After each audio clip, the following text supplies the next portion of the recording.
లోపలికైతే వెళ్ళబోతున్నాము. లోపలికి యాక్చువల్లీ మాకు ఇండోర్ గేమ్స్ ఉంటాయి.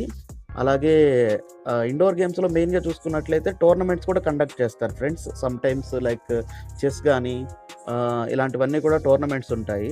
అవుట్‌డోర్ గేమ్స్ కూడా ఎక్కువ మాకు ఐపీఎల్ అని రన్ చేస్తారు. ఐపీఎల్ అంటే ఇండియన్ ప్రీమియర్ లీగ్. సో, ఆ ఐపీఎల్ కాదులెండి. అంత రేంజ్ కాదు గానీ సింపుల్‌గా అప్పుడప్పుడు టోర్నమెంట్స్ అయితే కండక్ట్ చేస్తారు. నేనెప్పుడు కూడా పెద్దగా కాదులే అసలు పార్టిసిపేట్ చేయలేదు. ఎందుకంటే మనకు గేమ్స్ రావు కాబట్టి. మనమంతా కర్రా బిల్ల బ్యాచ్ కదా! మనకంత సీన్ లేదు. క్రికెట్ అయితే రాదు మనకి. చూడొచ్చు ఇక్కడ మీరు ఇండోర్ గేమ్స్ కొన్ని ఆడుకోవడానికి మనకి ఖాళీగా ఉన్న టైంలో ఆడుకోవచ్చు. ఇక్కడ ఓపెన్‌గా అయితే ఉంటుంది. ఆ గేమ్ వాళ్ళు ఆడుతున్నారు కదా! అదేంటో నాకైతే పేరు తెలీదు. ఒకవేళ మీకు తెలిసినట్లయితే కామెంట్ సెక్షన్‌లో తెలియజేయండి. చిన్నప్పుడు మా ఊర్లో కర్రలతోటి మామూలుగా కర్రా, బిల్ల ఇలాంటివి ఆడుకునేవాళ్ళం తప్ప, ఇలాంటి గేమ్స్ అయితే మనకు పెద్దగా ఐడియా లేదు. అలాగే ఇటువైపు చూసినట్లయితే